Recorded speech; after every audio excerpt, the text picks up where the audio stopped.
to employers about mental illness, and they say, as you said, your daughter doesn't see anything wrong with her, or we're looking in the school system, and if you're talking to a student and they say, I seem perfectly fine to myself. So if we're talking to educators, how can we have a conversation with them, or what possibly could be said to them to understand that we need to perhaps level the playing field, to understand that it's more than diversity, it's more also about inclusion.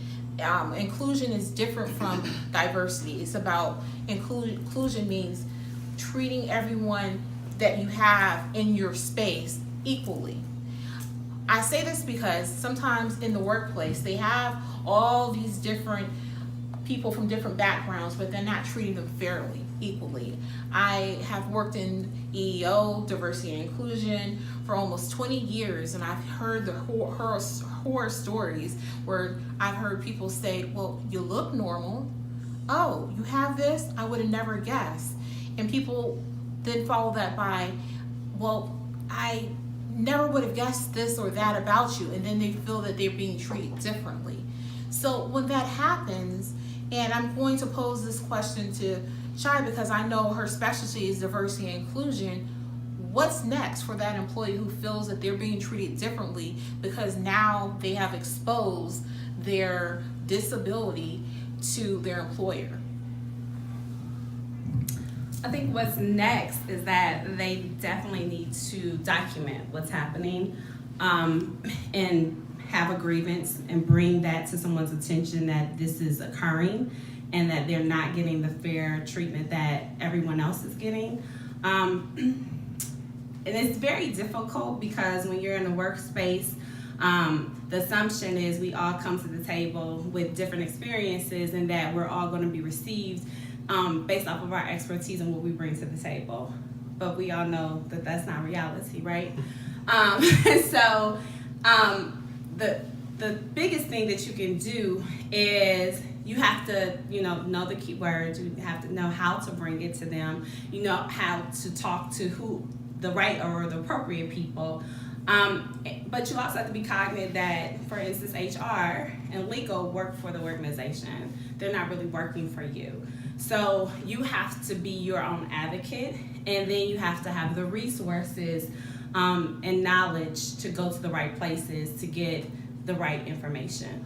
It's very difficult when you're standing alone, and so when you can get people to corroborate your story and to speak on your behalf, it helps you. So it's hard, it's very challenging, especially if you're working with an organization that has outed you or put you in a position where you can't speak your truth, and especially if you have a mental illness and you're coming to work and some things are challenging and you need special accommodations and they're not, accommodating that is very difficult. But the great thing is that there are laws that prevent them from discriminating against you.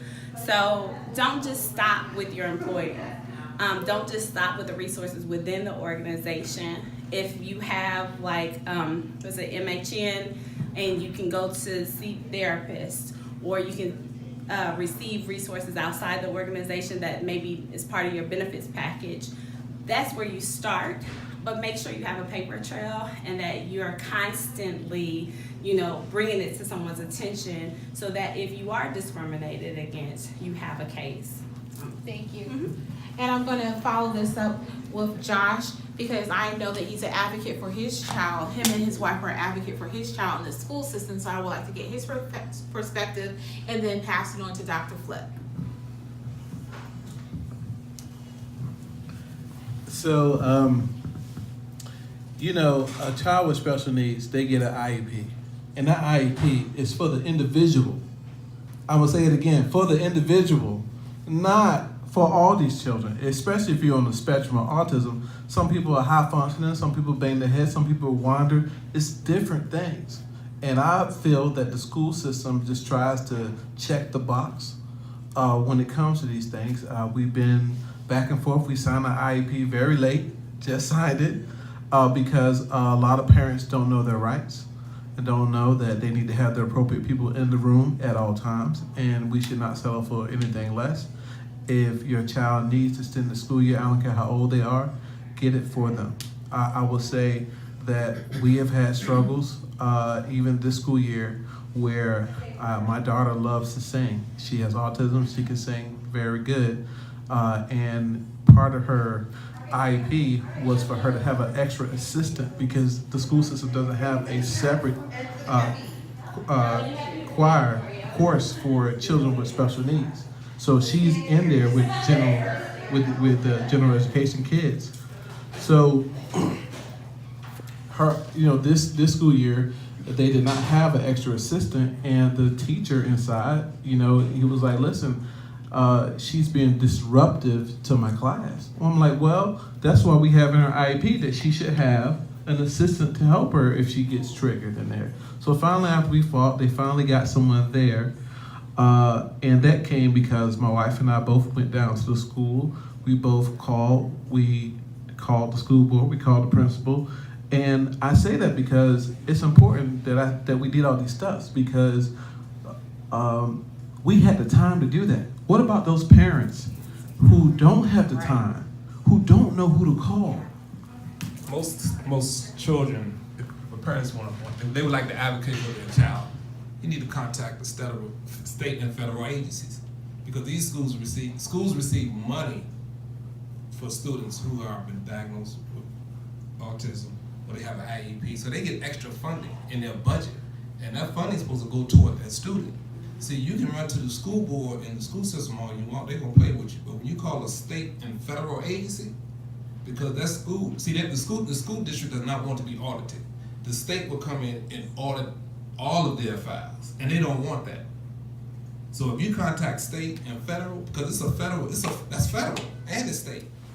Thank you. No, you should be saying it. Right now, we're going to open it up for audience questions. So does the audience have any questions? I would say, I guess this question is more for Dr. Clay. If you know of someone who is suffering from mental illness and they're hesitant to get help, other than having the conversation about a constipated conversation, are there any resources that you can direct them to where it would be a more friendly conversation that they would be amicable to going towards? Case by case basis, but in general, I came up with a very interesting way of trying to help individuals understand the importance of per se mental health or dealing with emotional trauma or trauma in general. Because so what I was finding, even in the school, working from the school district and in the private sector, we would run into the same problem you're talking about. So that's when I came up with this concept of a toilet. And I used this in my group sessions and my individual sessions. And I used the concept of a toilet because what's the goal of a toilet? To get rid of. To get rid of what? Waste. Waste. What type of waste? Harmful, digested waste. Digested waste.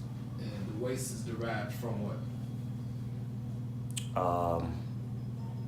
The consumption of something that's digested and Okay. flushed out. So how does it feel when you drop a good one? Oh man. I mean, hey, light as a feather. You hear me? I'm getting to your point. A sense of relief. Yeah. No, Yes. but I'm asking. Yeah, go ahead. Energy gets up and all that. Have you ever sat on the toilet before, man? Uh-huh. Okay. Have you ever sat on? Sometimes. Sometimes. You said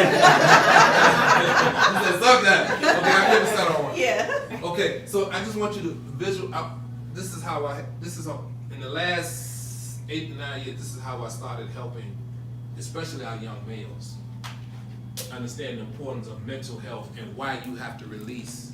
Because I use the analogy of a toilet and sitting on the toilet, going through the whole concept of the release and how you feel. But I correlate physical waste with emotional waste. Because see, when you release that emotional waste, you're gonna feel just like you feel when you release physical waste. And that's when they get it.